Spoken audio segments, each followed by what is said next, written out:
오늘 이 본문에는 한 부자가 나오고 있습니다.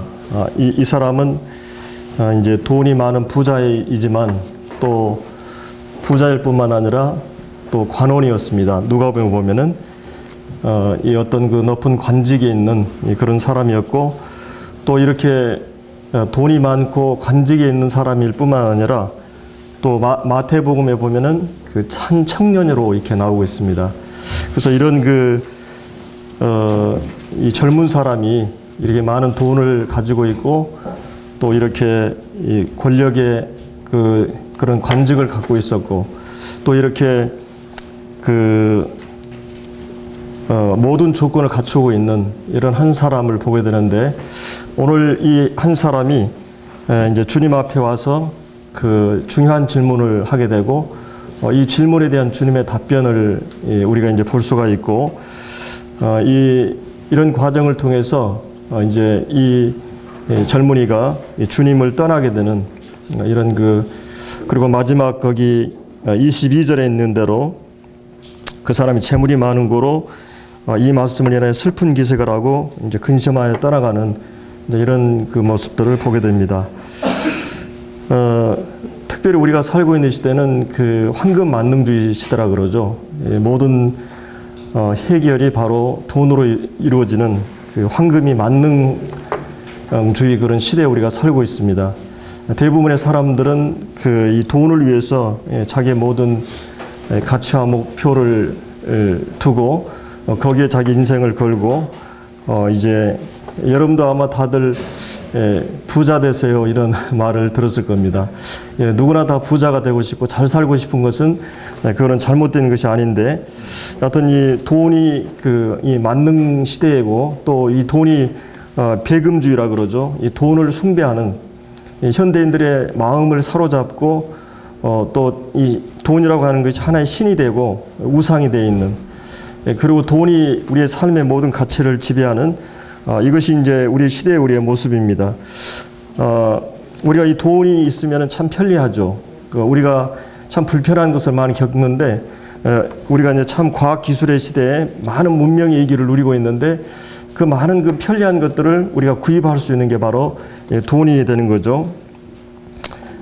우리도 이제 특별히 우리가 이 세계적으로 이 OECD 국가 중에서 10위권 경제적으로 참 잘 사는 그런 시대입니다. 우리가 가끔 우리 주변에 있는 분들이 이 동남아시아나 이런 데 갔다 오면 참 우리가 잘 산다고 이런 말씀들을 하는데, 우리가 IMF를 겪어오면서 참 우리가 못 사는 나라가 아니구나, 그리고 참 우리가 잘 살았구나, 이런 우리가 시대에 살고 있습니다.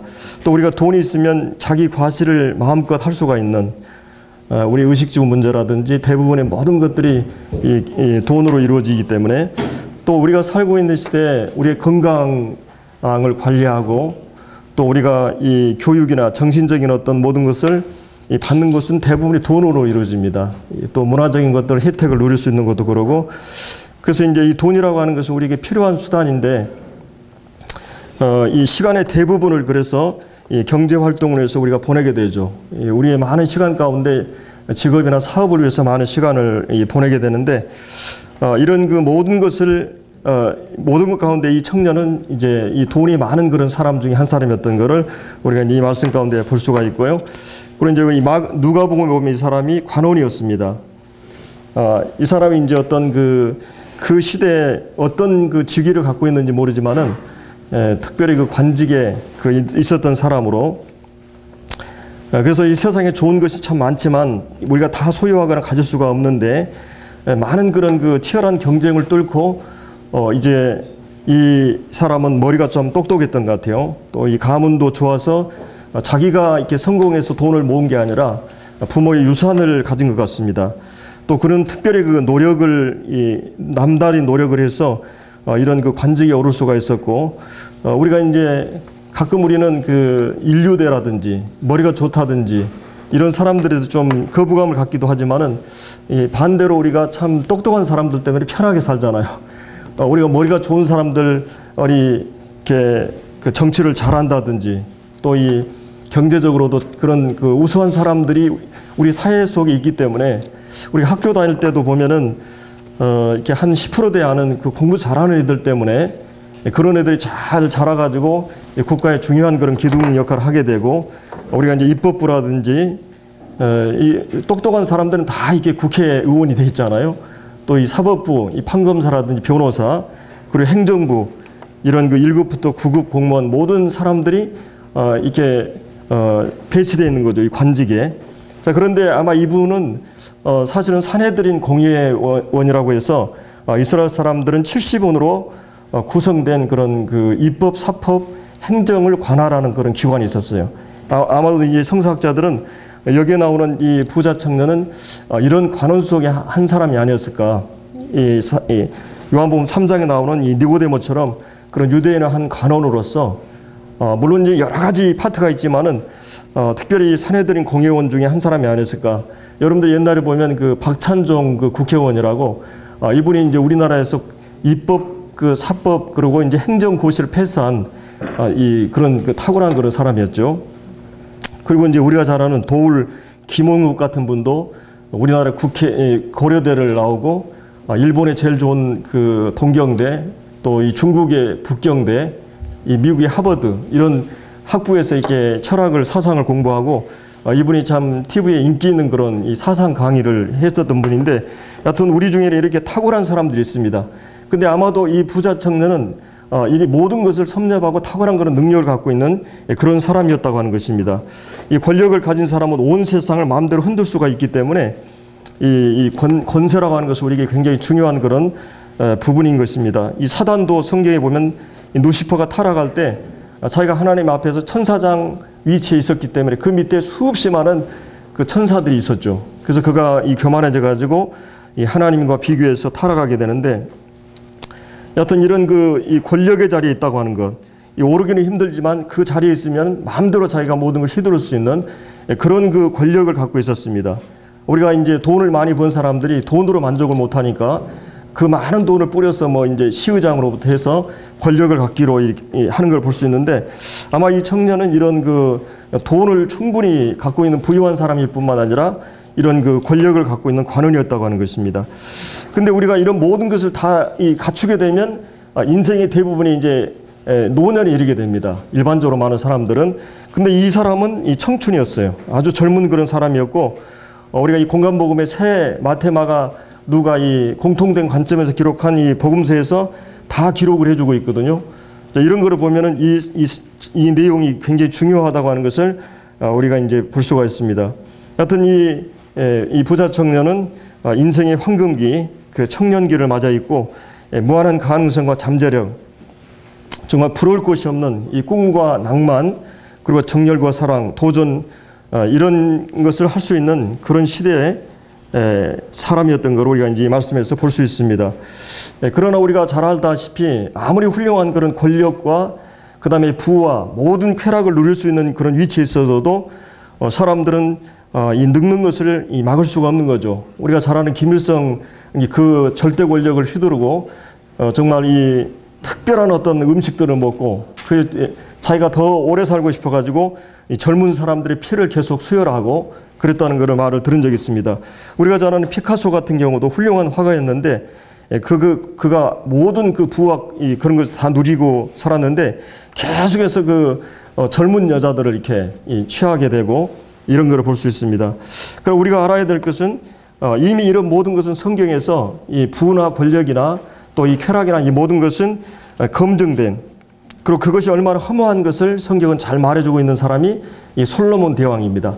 이 솔로몬은 어떤 의미에서 이 모든 것을 가지고 있었죠. 솔로몬만큼 이 엄청난 그런 그 권력을 가지고 세계를 지배하고 있었고, 그리고 이제 모든 부를, 그리고 이 여자들이 몇 명이었습니까? 거의 1000명을 거느리고요 사는 이런 그 성경에 보면 이 솔로몬은 이 모든 부와 모든 권력과 그리고 모든 명예와 그리고 수없이 많은 지식 그리고 모든 쾌락을 다 누릴 수 있었지만은 그가 이 전도서라는 성경을 통해서, 이 전도서는 전도서죠. 그야말로 인생에 정말 중요한 이 전도 가이드가 바로 전도서입니다. 그 성경에서 뭐라고 얘기하냐면 모든 것이 헛되고 헛되니 헛되다. 이 허무주의 인생관을, 또 이 모든 것은 바람을 잡으려는 것이다. 일장춘문 잠깐의 꿈과 같은 것이다. 이런 얘기를 쭉 성경에서 말씀해 주고 있습니다. 우리가 이 돈을 잃으면 인생의 일부를 잃고, 명예를 잃으면 인생의 절반을 잃고, 또 이 건강을 잃으면 인생의 전부를 잃는다는 그런 말이 있습니다. 이 성경에도 나만 장군이 열왕기에 보면은 그가 이 군대 장관이었고, 그 왕 다음에 그런 권력을 갖고 있었고, 그런 용사, 그 당대 그 민족의 영웅이었어요. 근데 그가 어떤 게 있었습니까? 지금 문둥병이 그의 몸을 걸렸던 것을 볼 수 있습니다. 그래서 그런 이 모든 것을 갖추고 있었지만은 그가 이 죽음 앞에 그런 그 좌절하는 모습을 보게 되는데, 자, 우리가 이제 이런 이 젊은이가 그가 가지고 있는 모든 권력과 부와 그런 모든 걸 가지고 그거를 쾌락을 즐기는 그런 사람이 아니었어요. 오늘 이 성경에 보면은 그런 나름대로 하나님 말씀을 지키려고 노력했던 사람이고, 굉장히 그 종교적인 사람이고 도덕적인 사람이고, 또 이런 낭비하지 않는 이런 사람이었던 걸 볼 수 있습니다. 그런 모든 성공에 만족하지 않고 인생의 문제를 철학적으로 자기의 가장 인생의 진지한 죽음의 문제를 생각하고 있었고, 죽음의 문제를 해결할 수 있는, 궁극적으로 사람이 살 수 있는 영생에 대한 문제를 가지고 주님 앞에 나왔던 것입니다. 이 사람은 이제 이 도덕적으로 종교적일 뿐만 아니라 사회적인 좋은 평판을 갖고 있었고, 그리고 이제 나름대로 인생을 열심히 적극적으로 살았고, 생각이 깊고 겸손한, 오늘 이 본문에서도 17절에 보면 예수님이 길에서 지나가실 때 한 사람이 달려와 가지고 꿇어 앉아 예수님께 질문을 하게 되는 걸 볼 수 있습니다.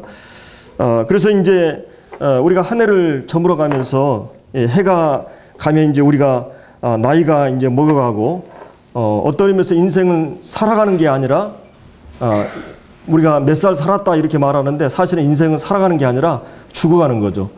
촛불이 타게 되면은 그 생명의 길이가 짧아지는 것처럼 인생은 많은 것을 정복해 왔습니다. 황무지를 개발하고 수없이 많은 빌딩을 짓고, 여러분이 서울 남산에 올라가서 서울 시내를 보면 어마어마한 그런 집들이, 빌딩 숲을 이루고 있죠. 그리고 사람들은 이제 이 질병을 정복하고 약을 만들어서 또 이 우주 정복, 또 이 많은 그런 교통 통신의 발달로 또 에너지, 이런 전기, 이런 또 이 굶주림을 못하기 위해서 식량, 이 비료나 이런 개발을 하게 되고, 그러나 이 모든 인간의 눈부신 그런 이 과학의 발달과 이 발달로 삶의 질을 높였지만은 아직도 인간이 해결하지 않는 문제가 바로 이 죽음의 문제인 것입니다. 모든 사람은 죽음의 행렬에서 비껴갈 수가 없어요. 우리는 반드시 죽음 앞에 서게 됩니다. 그리고 여러분이 감나무에서 감이 떨어질 때 익은 감만 떨어진 게 아니라 생 감도 떨어져요. 우리 주변에도 나이 어린 사람이 죽기도 하고, 교통사고로, 또 질병으로 이 젊은 청년들이 죽기도 하고, 우리는 꼭 반드시 늙어서 죽는다고 하는 보장이 없는 거죠. 인간의 많은 연구와 지식, 그리고 이렇게 눈부신 발달이 왔지만은 이 죽음에 대한 문제는 기초에 대한 지식도 없다고 하는 것이에요. 언젠가 우리는 죽음 앞에 서게 됩니다. 이 죽음의 원인이 무엇이고, 또 죽음 이후에 우리가 어떻게 되는가, 죽음 앞에서 많은 문명의 이기와 기술과 돈과 지식, 그리고 사랑하는 사람들까지도 죽음 앞에서는 어떻게 도와줄 수가 없는 것입니다. 죽음은 해결할 수만 있다면 결국 인간의 문제는 죽음이고, 인간의 문제는 죽지 않으려는 몸부림. 근데 놀라운 사실은 예수님께서 이 땅에 왜 오셨습니까? 우리가 이제 한번 참고로 히브리서를 한번 찾아보겠습니다. 히브리서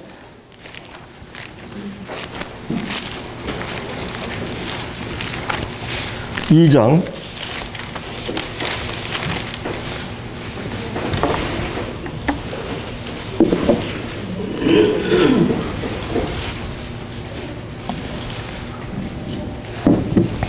14절입니다. 자녀들은 혈육에 함께 속하였음에 그도 또한 한 모양으로 혈육에 함께 속하심은, 그러니까 예수님이 성육신, 인간의 몸을 입으신 이유를 말하는 거예요. 사망으로 말미암아 사망의 세력을 잡은 자, 곧 마귀를 없이 하시며, 이 마귀를 없이 하시며, 또 15절에 죽기를 무수함으로, 죽기를 두려함으로 일생에 매우 종노릇한 모든 자들을 놓아주려 하심이니. 주님이 이 땅에 오신 목적이 뭡니까? 바로 인간의 가장 이 문제가 되고 있는, 딜레마가 되고 있는 이 죽음의 문제, 그리고 역사적으로 많은 영웅 호걸들이 죽음의 문제 앞에서 다 패배하게 되는 걸 볼 수 있습니다. 진시황도 죽지 않은 불사약을 구하기 위해서 평생 이렇게 노력하는 걸 볼 수가 있는데, 이 죽음의 문제, 이 죽음은 왜 어떤 원인 때문에 그리고 어떤 결과를 가져오는가? 인간의 심각한 질문 가운데 하나는 이 눈에 보이는 것이 전부인가?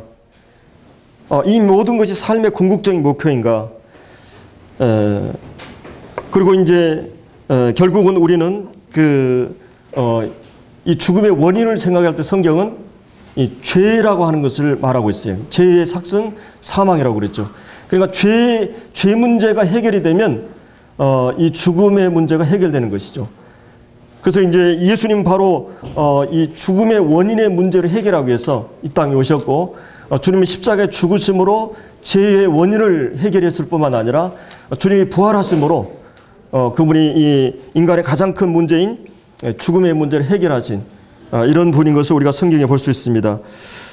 우리는 누구나 이 죽음 앞에 서게 되는데, 세상은 이 죄의 감옥과 같은 것입니다. 마치 세상은 세상이라고 하는 이 공간은 죄인들이 사는 감옥과 같은 것이에요. 여러분들이 그 영화 그 쇼생크 탈출이라는 영화를 아마 보신 분이 있을 겁니다. 저도 한 몇 번 본 것 같은데, 거기에는 대부분의 종신형을 받은 죄인들이 이 감옥에 갇혀 있어요. 근데 그 중에 한 사람이 자기가 그 죄가 없는데 무고한데 거기에 들어와서 고통을 당하다 결국 그분이 이 땅굴을 파고 이제 탈출을 시도하는 그런 장면이 나오거든요.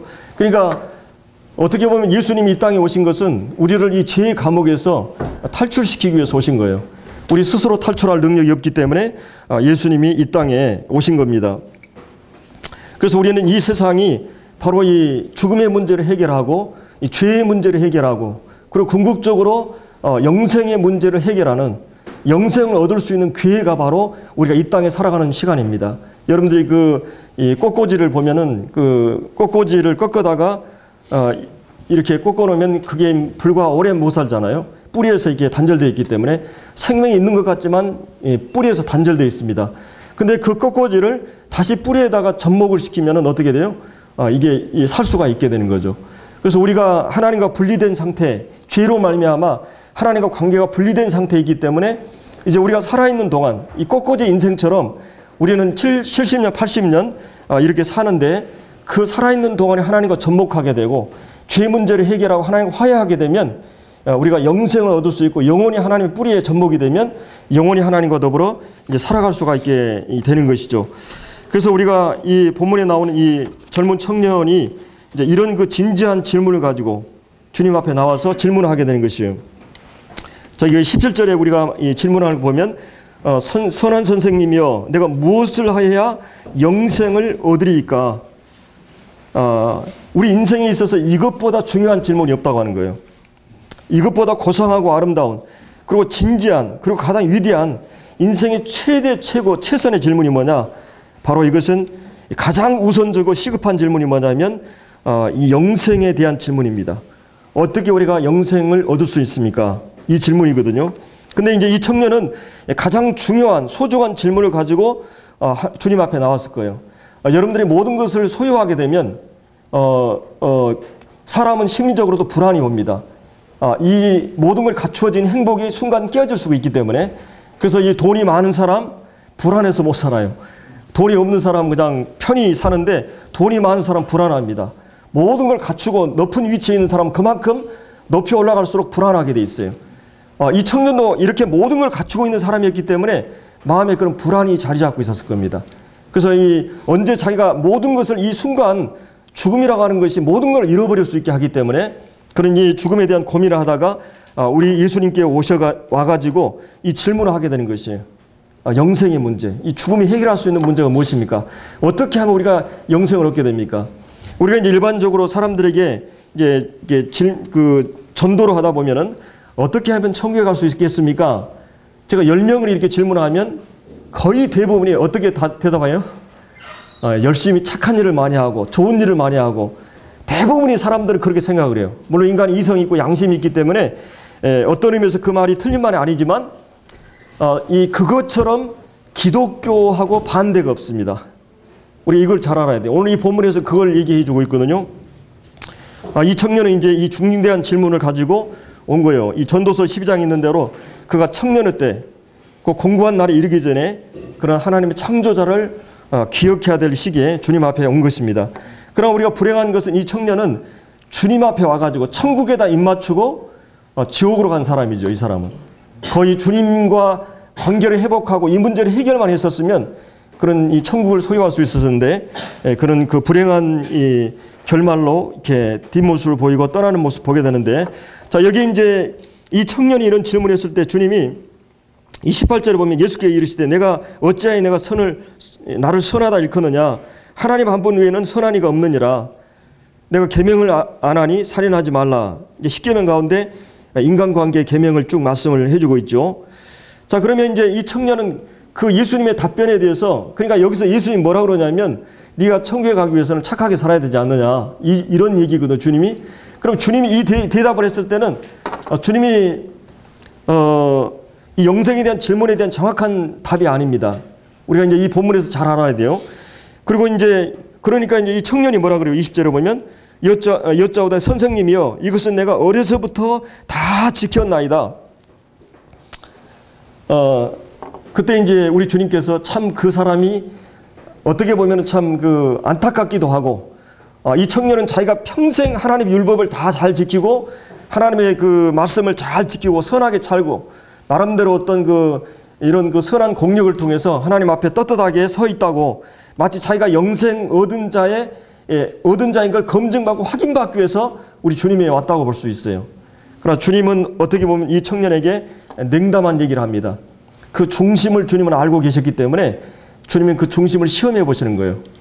그래서 이제 우리가 여기서 이 청년이 오해하고 있는 장면이 뭐냐면은, 먼저 우리가 이제 생각해 볼 수 있는 거는 이 예수님에 대한 오해를 하고 있었어요. 여기서 두 가지로 요약하면 예수님을 하나의 선생으로 알고 있었어요. 여러분도 이제 이 예수님이 하나의 어떤 훌륭한 소크라테스나 뭐 훌륭한 그런 현인이나 그런 그 훌륭한 지혜를 가르쳐주는 도덕 선생이나, 물론 이 예수님은 이 대학생들의 여론조사에서 훌륭한 스승으로서, 리더로서, 훌륭한 성인으로서 1위를 꼽아요. 예수님이. 그러나 예수님이 단순히 그런 철학적인 선생이냐, 도덕적인 그런 선생이냐, 그건 아닙니다. 이 청년은 예수님을 선생으로 알고 있었어요. 뭔가 좀 뭘 배워가지고 이렇게 하려고 하는, 예수님을 선생으로 이렇게 부르고 있죠. 그 다음에 또 한 가지는 여기서 이제 중요한 그 잘못된 그런 그 전제가 뭐냐면 인간이 이 선하다고 하는, 그러니까 여기서 이제 두 가지로 요약을 하면 이 본문에서 이 젊은 청년이 오해하고 있는 두 가지는 뭐냐면 인간에 대한 잘못된 이해를 갖고 있다고 하는 것이죠. 또 한 가지는 예수 그리스도에 대해서 잘못된 오해를 갖고 있었어요. 이 두 가지 문제가 이 청년에게 있었던 거고, 그거를 이제 예수님이 교정해 주기 위해서 질문을 계속 유도하는데 결국은 그는 예수님을 떠나버리게 되죠. 한 가지는 뭐냐면 예수님을 가리켜서 예수님을 선하다고 합니다. 다른 말하면 이것은 예수님을 지금 아직도 이 사람은 훌륭한 그 선한 선생으로서 훌륭한 선생으로 알고 있었어요. 그러니까 예수 그리스도가 하나님 되심을 알고 있지 못해요. 예수 그리스도가 이 모든 역사를 주관하시고 천하 만물을 창조하시고 인간의 생사화복을 주관하는 절대적인 건 하나님으로 알고 있지 않아요. 하나님이 아닌 인간에 대해서 선하다고 얘기한 것입니다. 그래서 예수님께서 그 청년이 나를 선하다고 하는 말에 대해서 하나님이 선하시지만 인간이 선하다고 하는 것을 교정하는 것이에요. 사람이 선할 수 없다. 그 예수님이 선하지 않다는 말이 아니라 그가 알고 있는 인간에 대해서 선하다고 하는 말을 교정하는 겁니다. 여기서 중요한 그 부분이 있어요. 이 성경은 일관되게 이 인간은 아담 아래서 모든 사람은 죄로 타락했어요. 아담 아래서 모든 사람은 죄를 지었어요. 그러니까 아담이 대표로 죄를 범한 것입니다. 이 대표성의 원리를 알죠. 우리가 일본하고 축구하면 11명의 축구 선수가 뛰는데 그 사람이 실패하면 우리 모두는 실패하게 돼요. 전 국민이. 예수님이 이 대표성을 가지고 승리를 했기 때문에 다 승리하는 것이에요. 그러니까 아담 아래에 속한 모든 사람은 뭐예요? 다 죄를, 아담이 범죄했을 때 같이 죄를 범했어요. 내가 거기에 동참하지 않았지만 하나의 대표성으로 연합되어 있기 때문에 우리는 아담 안에서 모두 죄를 같이 범했어요. 그렇기 때문에 아담과 같은 죄를 범치 않은 사람이어도 사망이 임했어요. 예를 들어서 이 낙태를 한다든 영아들은 우리가 구체적으로 범죄를 하지 않았지만 죽었잖아요. 그 죽음이라고 하는 것은 반드시 죄라고 하는 원인으로부터 오거든요. 근데 아담이 대표성을 가지고 죄를 범했기 때문에 아담이 범죄할 때 모든 사람은 죄를 범한 것으로 성경은 간주해요. 그렇기 때문에 이제 그런 그 대표성을 가지고 죄를 범할 뿐만 아니라 죄의 씨를 받았어요. 우리는 죄성을. 그러니까 이 아담의 씨를 받은 모든 사람은 죄악 중에 출생하고 죄악 중에 우리 잉태했기 때문에 죄인으로 태어나는 것입니다. 죄인은 죽었다 깨어나도 선을 행할 수 있는 능력이 없어요. 여러분들이 지들이 아무리 인간을 위해서 좋은 일을 많이 한다 해도 쥐들이 정성을 다해서 우리를 위해서 음식을 제공한다 그래도 그건 먹을 수가 없죠. 더러운 동물이기 때문에 인간의 선이라고 하는 것은 누더기와 같아요. 더러운 누더기와 같은 것입니다. 자, 그렇기 때문에 인간은 이 본질적으로 죄인이라고 하는 이 성악설이죠. 뭐 이 백지설이나 성선설이나 인간은 태어날 때부터 선하다, 인간은 백지 상태다, 이게 아니고 인간은 태어날 때부터 죄인으로 태어난다는 거죠. 죄의 본질을 가지고. 그렇기 때문에 이 청년의 접근 자체가 인간은 죄인이라고 하는, 의인은 없나니 하나도 없다, 모든 사람이 죄를 범했다, 그리고 선을 행하는 자는 한 사람도 없다, 이런 그 성경의 일관된 진리에 대해서 그는 잘못 접근하고 있는 것이에요. 실학적인 교리적인 잘못된 전제죠. 인간이 선하다고 하는. 또 한 가지 중요한 오해는 인간이 악하기 때문에 인간이 어떤 선을 행함으로 구원받는다고 하는 전제가 잘못되어 있어요. 그러니까 인간이 이 죄인이라고 하는 것과 그 다음에 인간이 죄인이기 때문에 인간이 어떤 선을 행함으로 율법을 지킴으로 하나님 앞에서 영생을 얻고 죄의 문제를 해결할 수 있는 것이 아니에요. 근데 이 두 가지 잘못된 이 접근을 하고 있어요. 이것은 모든 종교가 가르치는 것입니다. 모든 종교는 인간은 이 선하다. 그리고 열심히 착하게 잘 살면 이 도의, 득도의, 불교나 유교나 대부분의 종교가 마찬가지예요. 모든 종교, 기독교의 종교는 구원이 없어요. 죄 문제 해결이 없습니다. 인간이 그것을 해결하는 것이 종교예요. 그러나 기독교는 인간이 탈출할 수 없기 때문에 우리 수영할 수도 없고, 불난 집에서 예를 들어서 30층 빌딩 꼭대기에서 불이 났는데 거기서 떨어질 수밖에 없고 나를 수도 없고, 이 외부에 의해서만 구조대에 의해서만 돼야 되는 것이에요. 인간의 그 실존 자체가, 인간의 처한 현주소가 인간은 죄인이고 스스로 구원할 수 없는 상태에 있다고 하는 것이에요. 그러니까 스스로 나오는 것이 바로 탈출이죠. 이건 종교예요. 그러나 기독교는 종교가 아니에요. 기독교는 예수 그리스도를 통해서 이 구출을 위해서 구원자로서 예수님이 이 땅에 오신 겁니다. 자, 그런 이제 의미에서 이 청년이 인간에 대한 잘못된 이해를 갖고 있었어요. 그리고 죄 문제나 영생의 문제를 해결할 수 있는 방법도 인간에 의해서 한다고 하는 것이 잘못되었던 것이에요. 그런데 이제 예수님, 그 다음에 또 한 가지는, 그래서 예수님이 여기 19절에 보면 18절에 왜 나를 선하다 하느냐, 인간이 선할 수 없다는 그런 말이죠. 하나님 외에는 선한 이가 없다. 그러면 19절에 내가 계명을 안 하니 이제 율법을 제시하는 거예요. 그러니까 하나님께서 인간이 상태를 깨닫게 하기 위해서 어떻게 합니까? 율법이라고 하는 거울을 제시하는 것이에요. 그러니까 율법의 거울을 제시하면 나의 나된 모습을 알게 되는 것이죠. 내 마음의 상태, 마음을 보다 거짓되고 심히 부패한 거 인간의 마음이고, 모든 죄악의 이 소굴이고 죄의 공장이고 죄가 생산되고, 우리가 들어가는 모든 것은 죄와 사단이 지배하고 있기 때문에 그 우리의 마음이라고 하는 영토에서는 이 잡초와 이 죄성만 드러나게 돼 있어요. 근데 이제 이 죄를 죄답게 깨닫게 하기 위해서는 객관적인 필요한데 이게 바로 율법입니다. 율법의 거울이에요. 우리 얼굴이 지저분하고 더러운 걸 어떻게 알 수 있습니까? 거울을 통해서 알 수 있어요. 그러나 거울은 우리의 더러운 걸 씻을 수가 없어요. 마치 우리가 이제 그 지도가 있다면은, 이 목포 가는 지도가 있다면은 우리가 어떤 상태이냐면은 지도가 있는데 우리가 소경이에요. 우리가 이 중풍병자처럼 움직일 수가 없어요. 인간의 딜레마는 무엇을 어떻게 한다고 하는 이것을 알지만은 내가 그걸 행할 수 있는 능력이 없어요. 눈도 없고 이 발도 없어요. 근데 율법을 가지고 나는 할 수 없구나 하는 걸 깨닫도록 하기 위해서 하나님 율법을 주셨어요.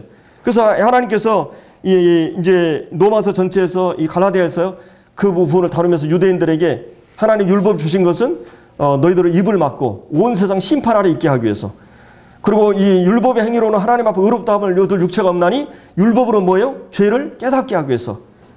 그래서 사도 바울도 자기는 율법을 다 지키고 있다고 생각했어요. 이 빌보서 3장에 보면 나는 율법에 흠이 없다고 그랬거든요. 근데 이제 이 사도 바울이 깨닫게 되는 건 뭐냐면은 살인하자, 가늠하자 말 이런 행동에 차워서 죄를 범한 게 아니라 율법의 마지막 그 율법이 뭡니까? 이 탐심이라는 율법이 있어요. 행동의 차원을 다룬 게 아니라 인간의 심리적인 마음의 상태를 다루는, 마음으로 가늠을 하거나 마음으로 도둑질하거나 마음으로 남을 미워하거나 죽이고 싶은 이 마음의 살인. 모든 사람은 죄성을 가지고 행동하지 않았지만 마음으로 다 범한 걸 알게 됐어요. 그래서 이 율법을, 탐심이라는 율법을 통해서 자기는 이제 죄인인 걸 깨달았다고 이 로마서 7장에서 말합니다. 이 사도 바울이. 그래서 이 행동의 차원이 아니라 이제 이 계명에 대해서 주님이 제시하는 것은 네가 이런 하나하나의 모든 기준을 다 어겼다.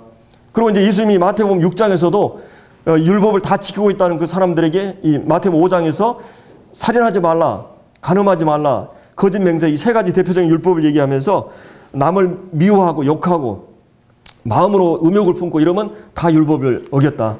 그래서 이 바리새인들이 종교적으로 하나님 율법을 그들의 행위를 통해서 다 지키고 있다고 생각하는 사람들에게 그들의 율법을 지킬 수 없다고 하는 걸 일깨워 주신 거예요. 그들은 마음으로 다 율법을 범했고 실제 마음 상태는 지킬 수 없는 자인 것을 깨닫도록 하기 위해서. 그 율법을 주신 의도나 목적은 그걸 우리가 지킬 수 있기 때문에 주신 게 아니고 지킬 수 없다고 하는 것. 그리고 그 율법이라고 하는 건 하나님의 그 속성이나 성품을 다 이렇게 반영해 놓은 거거든요. 하나님이 거룩한 기준, 하나님의 사랑의 기준. 우리는 그런 사랑을 할 수도 없고 그런 거룩한 의로운 위치에 올라갈 수도 없어요. 여러분들이 그런 완벽한 그 어떤 합격점이 있는데 그거는 이룰 수가 없는 거예요. 마치 여러분들이 그 구불구불하는 것을 알 수 있기 위해서는 뭐가 필요해요? 고준자가 필요해요. 고준자를 보니까 내가 다 잘못된 걸 알 수 있는 거죠. 율법은 고준자와 같아요. 하나님의 객관적인 그런 하나님 자신의 그 성품을 반영해 놓은 것입니다. 그래서 그 율법 앞에 설 때 나는 사랑이 없구나, 나는 더러운 자이구나, 이런 걸 깨달아야 되는 것이에요. 근데 이 청년은 지금 율법을 지키고 있다고 이제 생각을 하게 된 거죠. 그래서 이제 주님께서 이제 결정적으로 네가 율법을 지키고 있는가 아닌가를 하기 위해서 이제 20절에 이제 이 청년이 어려서부터 다 지켰다. 어떻게 보면 유대인들은 철저하게 율법을 어려서부터 이렇게 암기하고 이 모세오경을 암기하고 그리고 이제 성경을 계속 공부하잖아요. 그렇기 때문에 율법을 배우고 지키고 있다고 생각했는데, 자 21절에 예수님께서 그를 보시고 사랑하사 가라사대 내게 오히려, 이 오히려 이런 말이 아직도 이런 말이거든요. 한 가지 부족한 것이 있다. 사실은 이 한 가지 부족한 것이 가장 중요한 부분이에요. 이 한 가지 잘못되기 때문에 전체가 잘못되는 거고 그 중심이 잘못되어 있는 거고 그리고 모든 것이 잘못된 것입니다. 이 한 가지 부족한 것이 있으니 바로 내가 가지고 있는 이 돈과 물질 이것을 다 팔아서 가난한 사람들이 주라. 그러면 하늘에서 내 보화가 내게 있으리라. 물론 이것은 예수님께서 이 부자에게 이 물질을 다 요구한다고 생각할 수 있는 건 아니에요. 주님이 여기서 얘기하고 있는 것은 이 사람 마음에 그 무엇보다도 물질이 중심을 이루고 있고 그게 신이 되어 있고 그게 우상이 되어 있었어요. 다른 모든 것은 그렇게 중요한 것이 아니었어요. 주님은 그 중심을 아신 것이에요. 하나님은 때로 우리를 시험하시거든요. 부자이기 때문에 다 지옥 간다, 가난하기 때문에 다 천국 간다, 이건 아니에요. 가난하면서도 마음이 부유한 사람이 있고 부유하면서도 가난한 사람이 있어요. 그러나 일반적으로 확률적으로 보면 많은 것을 소유한 사람들이 교만할 수가 있죠. 사실은 이 예수님께서 누굽니까? 이 아브라함에게 이 아들을 요구했을 때 주님이 진짜 아들을 요구했을까요? 우리 결과적으로 보면 그건 아니죠. 이건 하나님의 성품과도 위배되고 하나님의 약속과도 위배되고 하나님은 그렇게 잔인한 분이 아니잖아요. 근데 아브라함을 시험하기 위해서 그 자식보다도 나를 더 사랑하는지 확인하기 위해서 정말 하나님을 이 자식보다 더 사랑하는가를 확인하기 위해서 하나님보다 더 사랑하는 것이 우상입니다. 우리의 마음 중심에 주님께서 정말 나를 지금 이 청년이 그 무엇보다도 예수님을 알게 된다면 정말 자기가 가지고 있는 이 재물은 이것은 지금 한 바가지 물이라면 예수님은 이 5대양의 물이에요. 그러니까 지구라면 이 온 우주라고 보면 돼요. 비교를 한다면 주님이 누구인 것을 모르기 때문에 그 가치를 발견하면, 이 보화의 가치를 발견하면 마태복음 13장이 뭐라고 있어요? 이 보화를 이 밭을 갈다가 발견하니까 이 밭이 예를 들어 100만 원이라면 이 보화가 10억이라면 어떻게 돼요? 그 자기의 모든 재산을 팔아서 이 밭을 사게 되고 그 보화를 사게 되죠. 진주의 비유도 마찬가지입니다. 우리의 인생을 걸고 우리의 전부를 걸 수 있는 것이 바로 예수예요. 오늘 우리가 핵심은 이 본문에서 예수를 보지 못하면 우리는 아무런 의미가 없는 것이에요. 모든 그 초점은 그리스도예요. 그리스도라고는 누구인가? 이 청년이 대단한 사람이었지만 그리스도가 누구인가를 보지 못했기 때문에 그런 실패한 것이에요.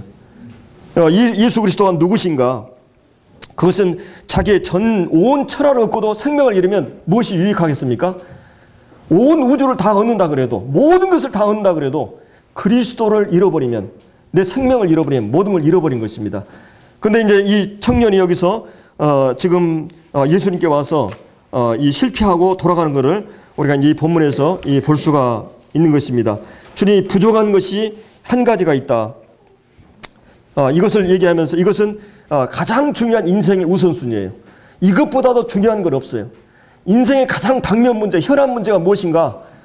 여러분들이 공부를 하는 거 뭐 다른 어떤 것보다도 내 인생의 가장 우선적으로 중심되는 부분은 예수 그리스도의 관계예요. 이 관계를 회복하기 전까지는 여러분 인생이 언제 어떻게 풍전등화 같아요. 바람 앞에 있는 등불과 같아요. 여러분이 지금 살아있는 게 아니잖아요.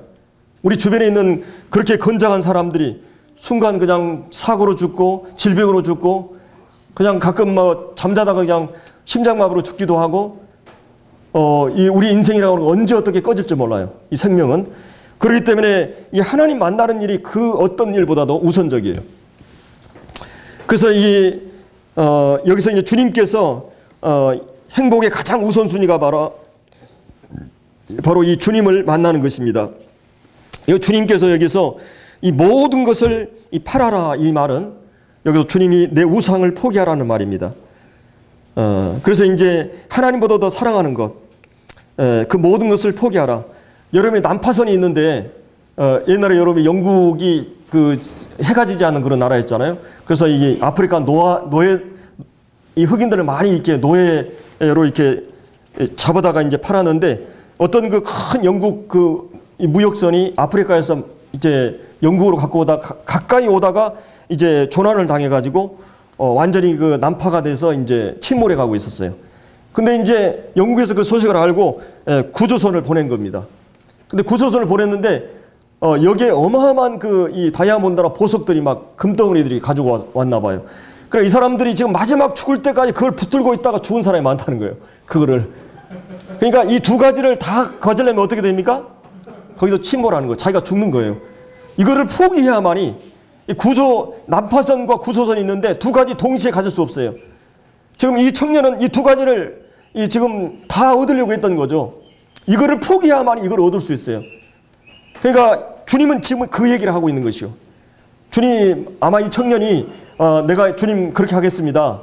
이 이스라엘 민족이 BC 722년 이 아수르 포로가 되고 바벨론 586년에 이 남북이 완전히 이 바벨론 포로가 되잖아요. 그래서 거의 한 700~800년 가까이 이스라엘 민족은 외세였던 의해서 고난을 받으면서 굉장히 경제적으로도 가난한 이웃들이 굶어 죽는 하루에 한 끼 먹는 사람들이 많았다고 그래요. 예수님 시대 때.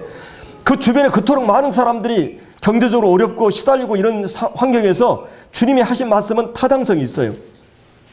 근데도 이제 이 청년은 그 말을 거절하고 가장된 겸손을 드러내고 떠나가게 된 것을 볼 수 있습니다.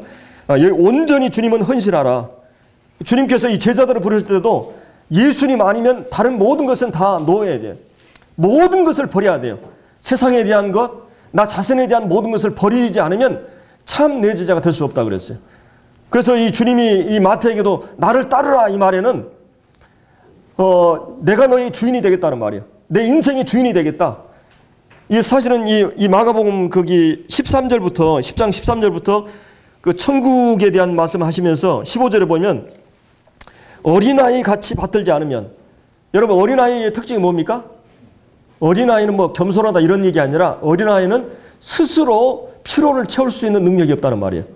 스스로 어떤 능력이 없다는, 그러니까 뭔가 부모라든지 다른 사람에게 의존하지 않으면 살 수 없는, 이게 마태복음 5장의 심령의 가난이라는 말입니다. 의존하지 않으면 살 수 없는 절대적인 가난, 이 상대적인 가난이 아니라, 그러니까 우리에게는 그런 의가 없어요. 하나님 앞에서 예수 그리스도가 아니면 존재할 수 없는 자라고 하는 인식.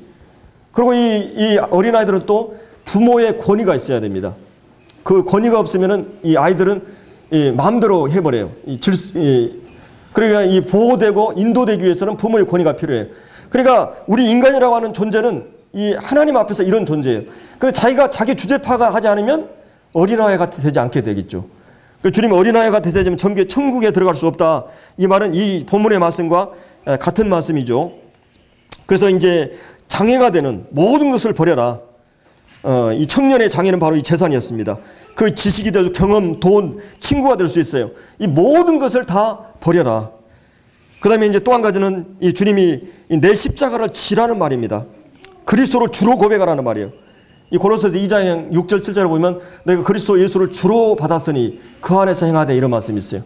우리가 이 로마서 10장 9절에도 너희가 그리스도 예수를 주로 받았으니, 그래서 이 마음으로 믿고 의에 이르고 입으로 시인하여 구원에 이른다.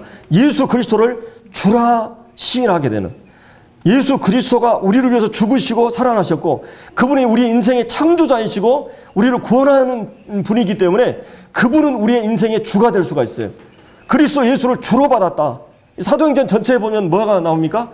이 베드로의 설교의 항상 결말은 뭐예요? 이 예수를 임금과 구주로 삼았다. 왕으로 삼았다는 말이에요. 여러분 인생에 예수님이 주가 되십니까? 모든 선택은 그분에 의해서 이루어지고 있습니까? 여러분의 삶의 모든 선택 앞에서 그분이 주가 되고 있습니까? 그리고 그러면서 주님이 나를 쫓으라, 이런 말입니다. 여러분 알렉산더 대왕을 잘 아시죠? 그 아버지가 그의 나이가 20세 때 그런 마게도냐 왕이었는데 죽었어요. 그래서 그는 이제 약관 20에 이 알렉산더가 왕이 됩니다. 그 아버지가 암살당해가지고, 그래서 그는 이제 그 도시를 정비하고 이렇게 하고 그 다음에는 그런 이제 정복 전쟁을 시작해요. 그래서 그런 탁월한 그런 훈련을 통해서 많은 군대를 해가지고 이제 정복 전쟁을 시작하는데, 이 페르시아라든지 이집트라든지 그 당대 바벨론 강대국을 다 이제 정복을 합니다. 그리고 이 아시아, 그 다음에 아프리카, 그 다음에 이 유럽을 정복을 해요. 그가 가는 도시에 알렉산드리아라는 이름을 가진 도시가 70개가 된다고 그래요. 그런 33세가 되었을 때 3개 대륙을 정복한 그런 왕이 됐습니다. 그러나 그는 갑자기 33세에 이제 열병이 걸려서 죽어가면서 그런 정말 자기가 죽음 앞에 선 것을 느끼고 자기가 죽어서 가는 이 땅은 불과 한 평도 안 되는구나, 그런 한탄을 했다고 그러죠. 그러면서 그가 잘 아는 아리스토텔레스라는 철학자에게 스승을 삼고 배운 사람인데, 마지막 죽음 앞에서 자기는 이제 장례 행렬에서 이 관의 그 행여의 그 밖에다가 빈손을 이렇게 내려오라 그랬어요. 그래서 우리가 빈손으로 왔다가 빈손으로 간다고 하는, 모든 것은 사라진다고 하는 이것을 가르쳐 주기 위해서 그런 마지막 그런 얘기를 했다고 합니다. 여러분이 잘 아는 이 나폴레옹 대왕도 자기는 세계를 칼로 정복하려 했지만 정복하지 못했다. 그러나 예수는 사랑으로 인류를 정복했다. 그런 나는 그리고 사전에 불가능이 없다고 그랬는데 나는 죽음이라는 불가능이 나 앞에 오는 것을 부인할 수 없다. 그래서 그가 유명한 말을 많이 했는데, 예수님이 만약에 소크라테스가 이 방 안에 들어오면 모든 사람은 그분을 존경하고 경의를 표할 것이다. 그러나 만약 예수 그리스도가 여기에 들어오면 우리 모두는 꿇어서 그분 앞에 경배해야 된다고 그랬어요. 그분이 하나님이라고 그런 얘기했습니다. 그리고 나는 이 죽음이라고 하는 불가능이 나한테 오지만 역사에 오직 유일하게 예수 그리스도만이 이 죽음을 정복한 분이다. 그분은 단순한 한 현인이 아니라 하나님 자신의 생애를 살았다고 얘기했어요. 나폴레옹이 예수님이 하나님 것을 믿었던 것입니다. 오늘 이 본문에서 예수 그리스도가 누구신가? 그분은 바로 하나님이시요. 그리고 우리의 죄의 문제를 해결하기 위해서, 그리고 우리의 이 죽음의 문제를 해결하기 위해서 오신 분입니다. 그분이 이 젊은 청년의 구세주요, 우리 모든 인류의 구세주가 되기 위해서 오신 분이에요. 그러니까 안타깝게 이 청년은 이 주님을 뒤로 하고 떠나가는 것을 보게 됩니다. 우리가 오늘 이 질문에 충분히 다루지 못했지만 우리가 어떻게 하면 영생을 얻을 수 있습니까? 이 질문에 대한 주님의 직접적인 답변은 아니지만 여기서 인간이 어떤 존재라고 하는 것을 주님은 알려주고 싶었던 것입니다. 사실은 이 청년은 자기의 주제를 파악하지 못하고 이제 떠나버린 이런 불행한 청년이